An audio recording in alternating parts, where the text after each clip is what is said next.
sur le balcon. Toutes deux regardaient s'enfuir les hirondelles, l'une pâle aux cheveux de jais et l'autre blonde et rose, et leurs peignoirs légers de vieilles blondes vaguement serpentaient, nuages, autour d'elles. Et toutes deux, avec des langueurs d'asphodèle, tandis qu'au ciel montait la lune molle et ronde, savouraient à long trait l'émotion profonde du soir et le bonheur triste des cœurs fidèles. Tels, leurs bras pressants moites, leur taille souple, couple étrange qui prend pitié des autres couples, tels, sur le balcon, rêvaient les jeunes femmes.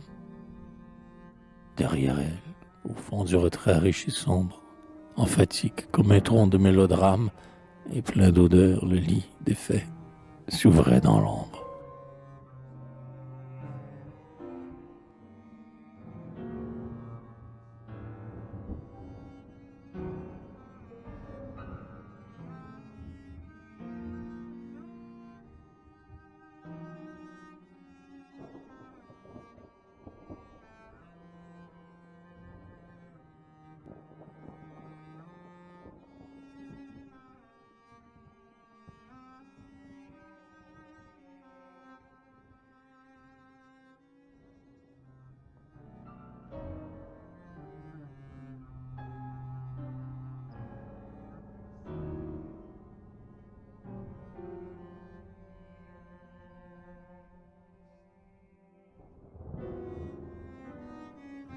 Pensionnaires. L'une avait 15 ans, l'autre en avait 16. Toutes deux dormaient dans la même chambre. C'était par un soir très doux de septembre. Frêle, des yeux bleus, des rougeurs de fraises. Chacune a quitté pour se mettre à l'aise. La fine chemise au frais parfum d'ambre. Plus jeune étend les bras et se cambre. Et sa sœur, les mains sur ses seins, la baisse. Puis tombe à genoux, puis devient farouche, et tumultueuse et folle, et sa bouche plonge sous l'or blond dans les ombres grises. Et l'enfant, pendant ce temps-là, recense sur ses doigts mignons des valses promises, et Rose sourit avec innocence.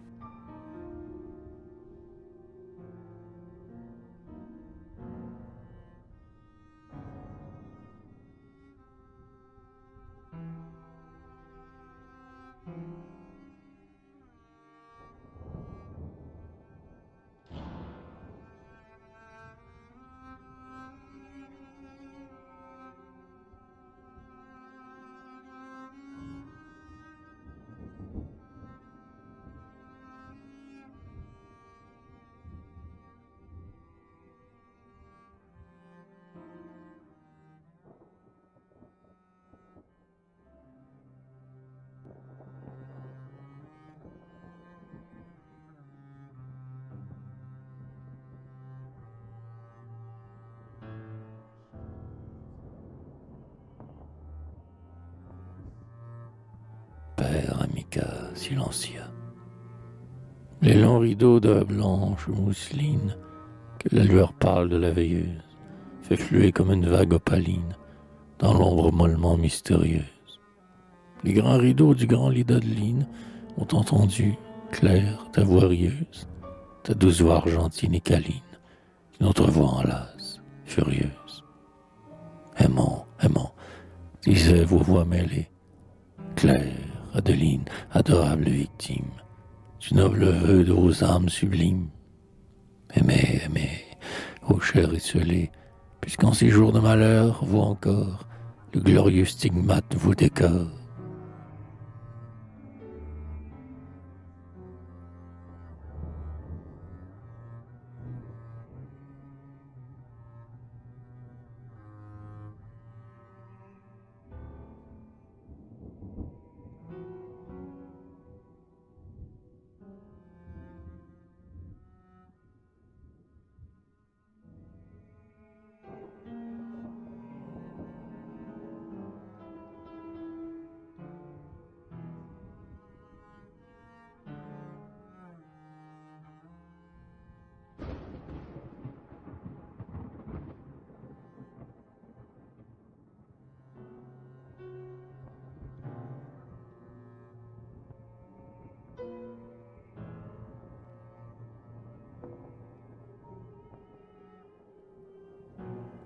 temps.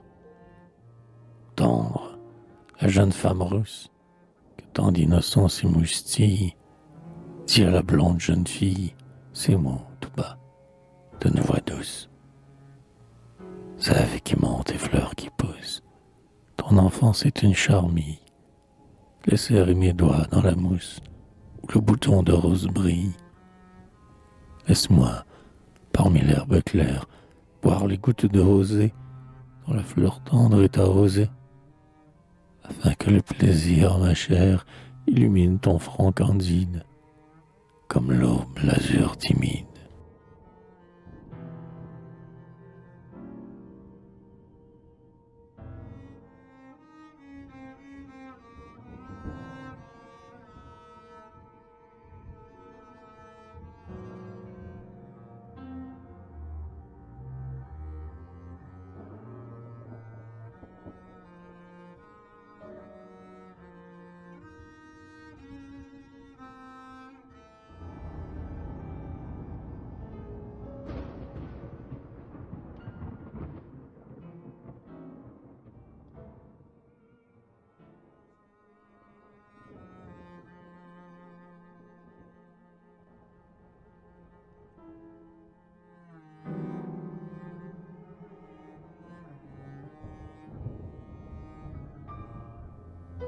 Été.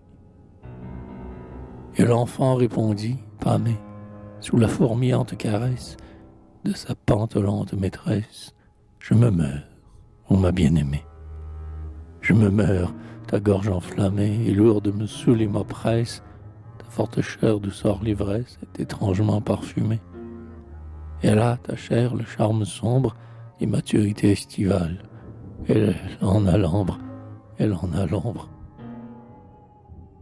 Ta voix tonne dans les rafales et ta chevelure sanglante fuit brusquement dans la nuit lente.